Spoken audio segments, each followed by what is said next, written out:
Será que o silêncio tem cor?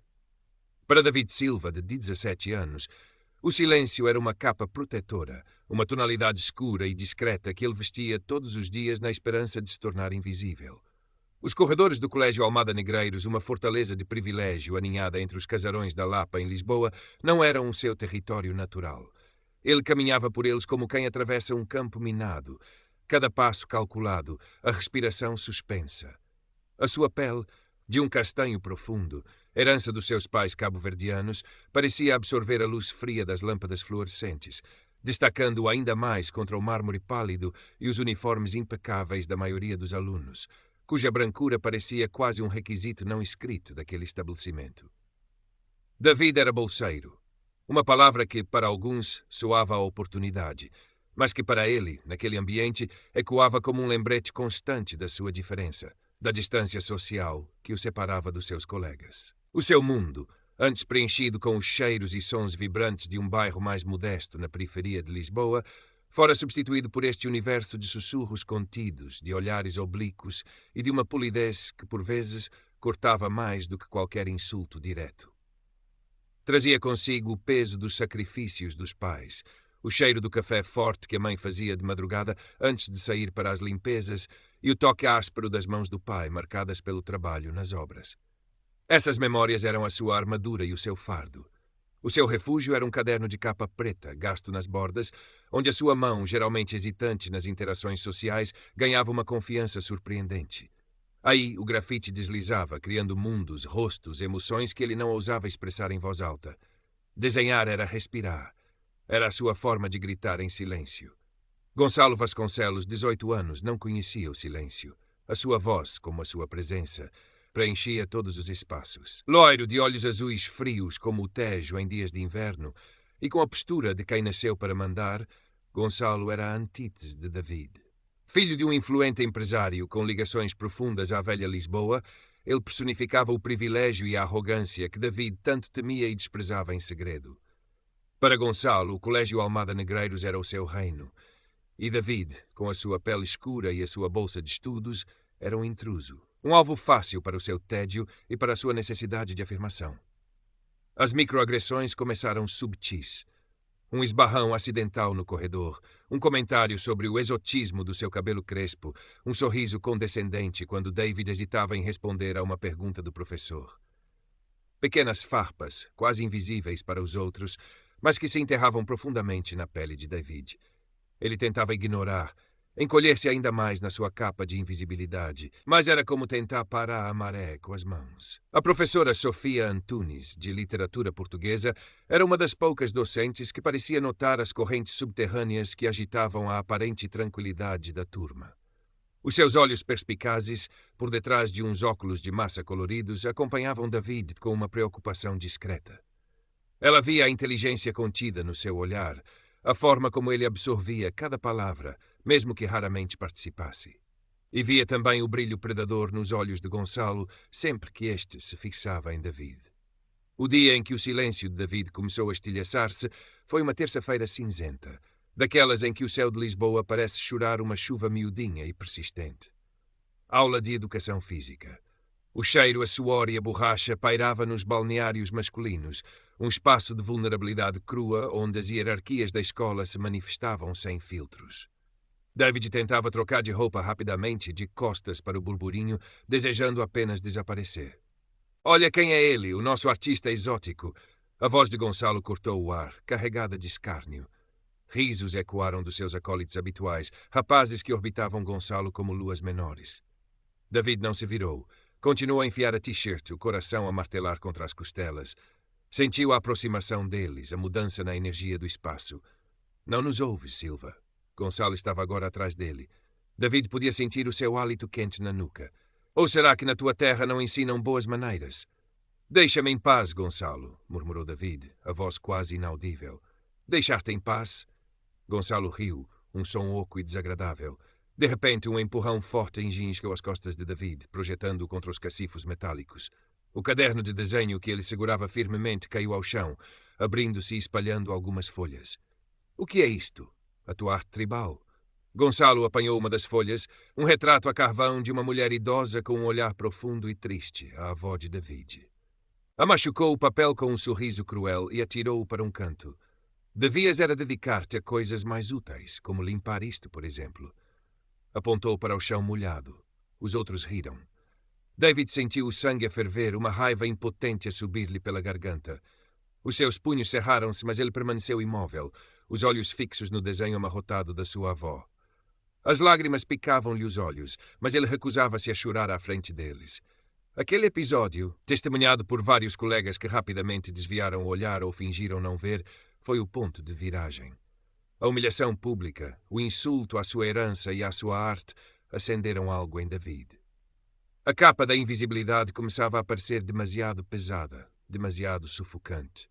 Nos dias que se seguiram, o isolamento de David tornou-se quase palpável. O incidente nos balneários correra à escola, sussurrado nos corredores, transformando-o numa espécie de pária. Gonçalo e o seu grupo, sentindo-se ainda mais poderosos pela falta de consequências, intensificaram o assédio. Já não eram apenas microagressões, eram atos deliberados de sabotagem. Um trabalho de grupo onde as contribuições de David eram sistematicamente ignoradas ou ridicularizadas. Comentários depreciativos sobre a sua roupa ou o seu cheiro, suficientemente altos para ele ouvir. Pequenos objetos seus que desapareciam e reapareciam em lugares humilhantes. David começou a perder o gosto por ir à escola. As manhãs eram um suplício. O trajeto de autocarro desde o seu bairro até à Lapa parecia uma viagem para o Cadafalso. As suas notas antes exemplares começaram a ressentir-se. O brilho nos seus olhos esmorecia, substituído por uma sombra constante de apreensão. O caderno de desenho, antes o seu refúgio, permanecia muitas vezes fechado. A inspiração fora esmagada pela angústia. A professora Sofia Antunes observava tudo com crescente inquietação. Um dia, depois de uma aula onde David permanecera particularmente ausente, a cabeça baixa, ela pediu-lhe que ficasse um momento. David, começou ela, a voz suave, mas firme, quando a sala ficou vazia. Eu sei que as coisas não têm sido fáceis. Ele encolheu os ombros, evitando seu olhar. Está tudo bem, Stora. Não, não está, insistiu ela, sentando-se na cadeira ao lado dele. Eu vejo o que se passa, e quero que saibas que não precisas de passar por isto sozinho. David continuou em silêncio, o maxilar tenso. Confiar era um risco que ele já não queria correr. Sofia suspirou. Olha, David, disse ela, abrindo a sua mala e tirando um pequeno livro de capa gasta. Este livro ajudou-me muito numa altura difícil da minha vida. Talvez te possa dizer alguma coisa. Era discurso sobre o colonialismo de Aimé Césaire. Leva-o. Lê quando te sentires preparado. Ele hesitou, mas acabou por aceitar o livro, os dedos a roçarem-nos dela por um instante. Um pequeno gesto, mas que pareceu quebrar uma infinitesimal parte do gelo que o envolvia. Não deixes que te tirem a tua voz, David, disse Sofia, os seus olhos encontrando os dele. Ela é mais poderosa do que imaginas.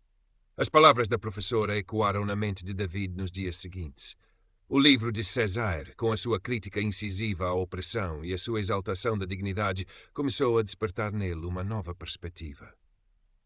A raiva impotente começou a transformar-se em algo mais focado, uma determinação fria.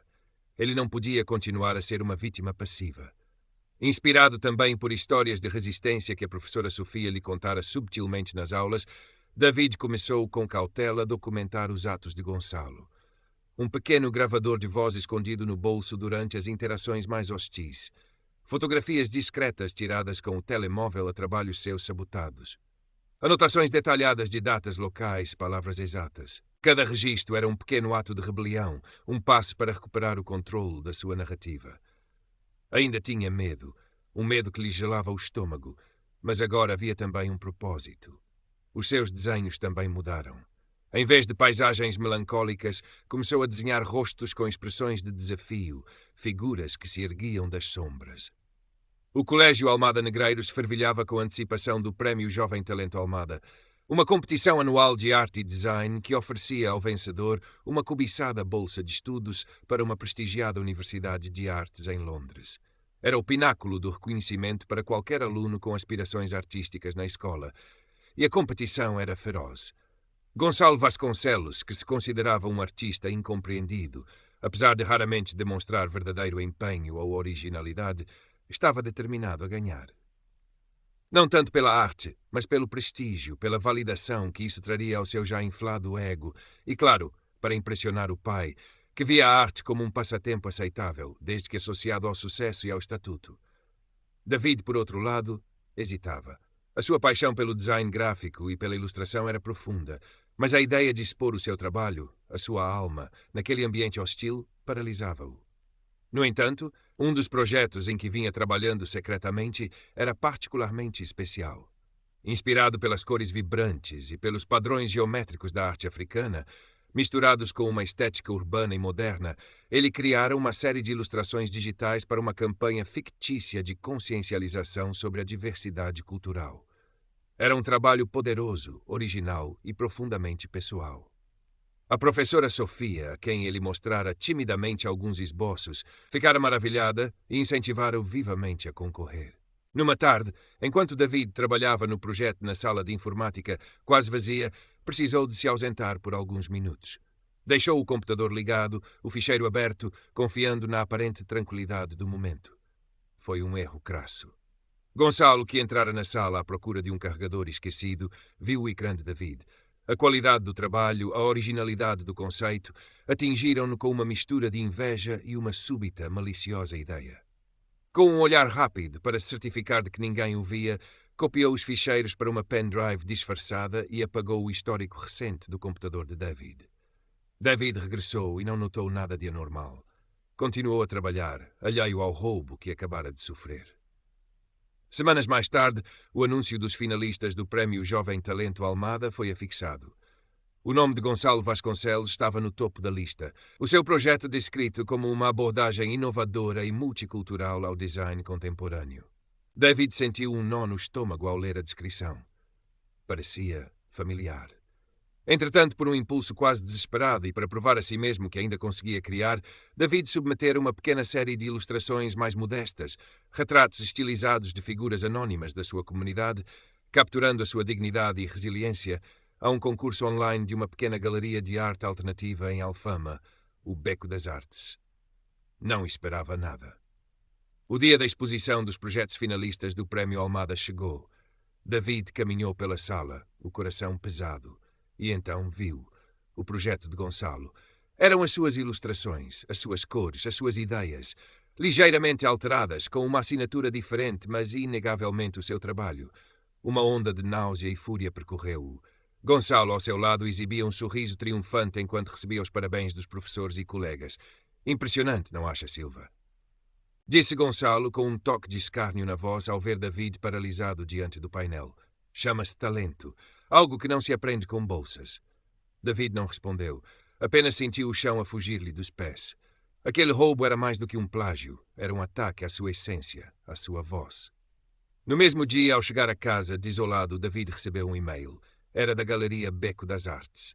As suas ilustrações tinham sido selecionadas para uma menção honrosa e seriam destacadas no blog da galeria. Uma pequena vitória, quase insignificante comparada com a magnitude da traição de Gonçalo, mas naquele momento foi como um pequeno raio de luz.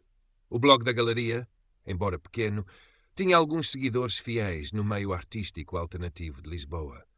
As suas ilustrações, acompanhadas de uma breve nota biográfica anónima que ele escrevera sobre as dificuldades de um jovem artista de um meio desfavorecido a tentar se ingrar, começaram a gerar comentários positivos. Elogiavam a sensibilidade, a força e a originalidade do traço.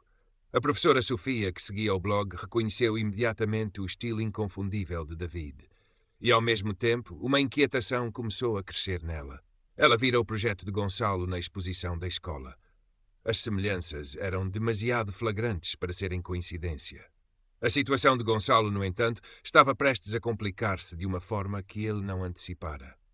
O júri do Prémio Jovem Talento Almada incluía um conceituado designer gráfico londrino, conhecido pelo seu olho clínico para a originalidade e pela sua aversão a qualquer forma de plágio.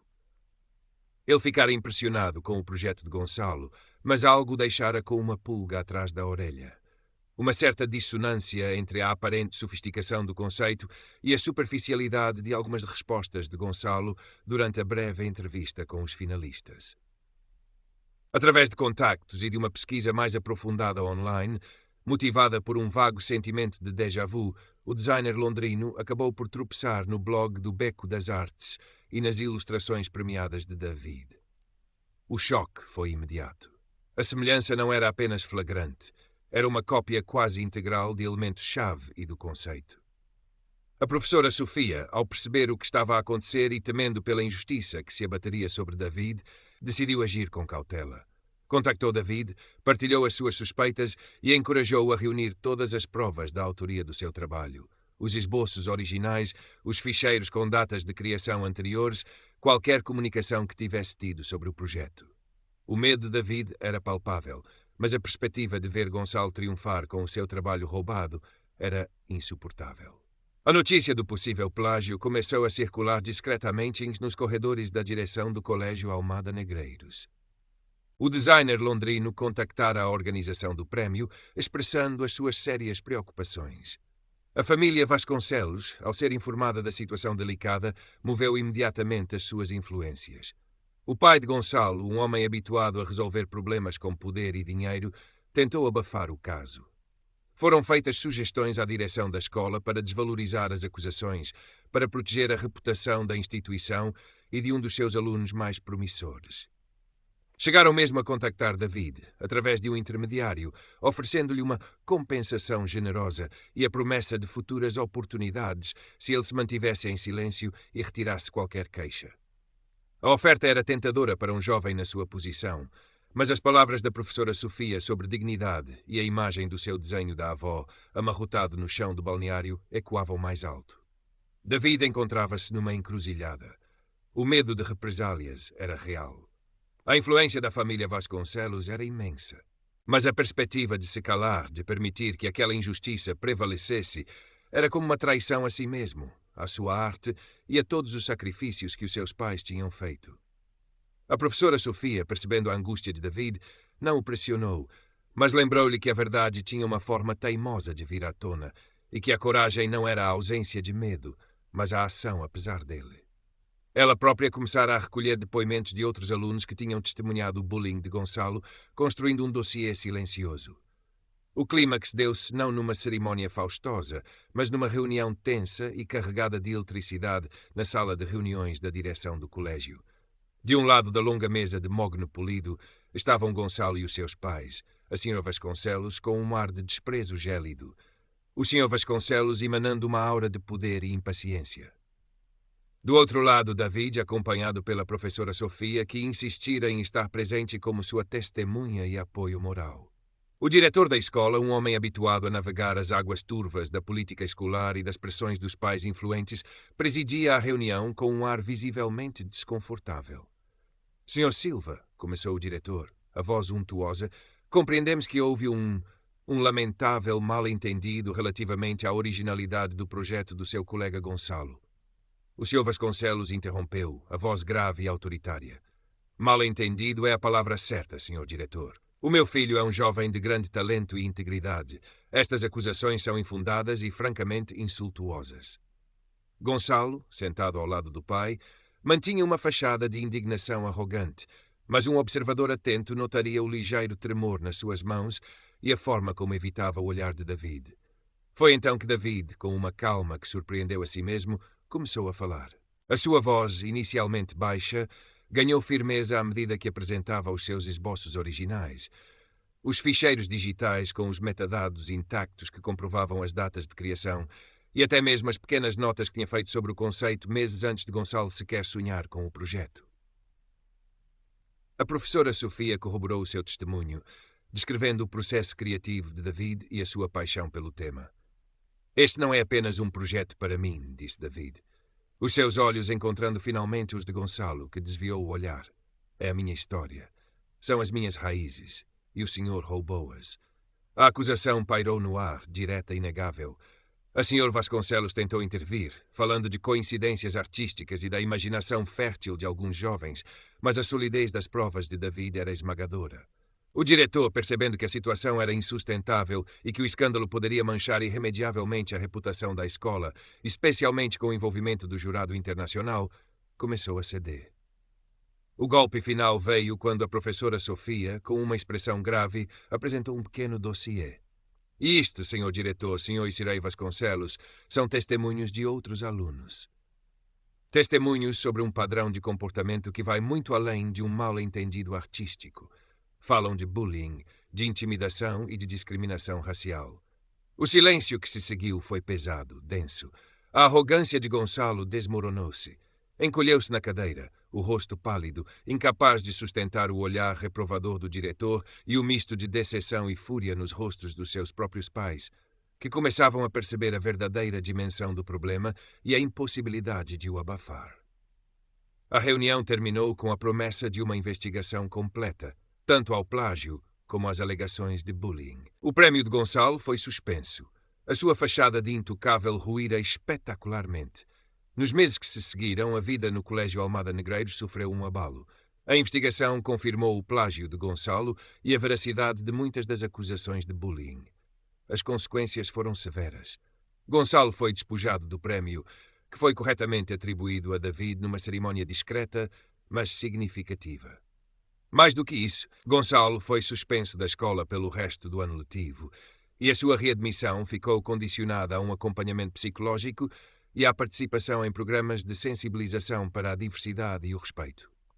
A sua entrada na Universidade de Londres foi naturalmente cancelada. A família Vasconcelos, humilhada e com a sua influência diminuída, viu-se forçada a um período de reclusão social. Para David, a vitória foi agridoce. Houve um imenso alívio. A sensação de um peso a ser retirado dos seus ombros. A sua arte fora reconhecida, a sua voz finalmente ouvida. Recebeu pedidos de desculpas formais da direção da escola e até de alguns colegas que tinham testemunhado seu sofrimento em silêncio. A bolsa para Londres, que ele nunca sonhara ser possível, era agora uma realidade palpável. No entanto, as cicatrizes do bullying e da discriminação não desapareceram de um dia para o outro. A desconfiança e uma certa tristeza permaneceram, mas agora misturadas com uma nova força, uma resiliência que ele descobrira em si mesmo. A professora Sofia tornou-se uma mentora ainda mais próxima, ajudando-o a navegar as complexidades do que se seguia. A escola, sob pressão pública e da comunidade escolar mais consciente, implementou novas políticas anti-bullying e programas de educação para a diversidade. Pequenos passos, mas passos na direção certa. David, no ano seguinte, partiu para Londres.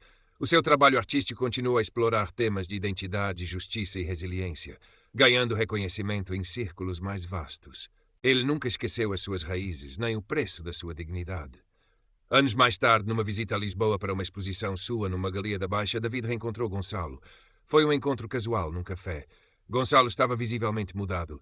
A arrogância desaparecera, substituída por uma expressão mais contida, quase sombria.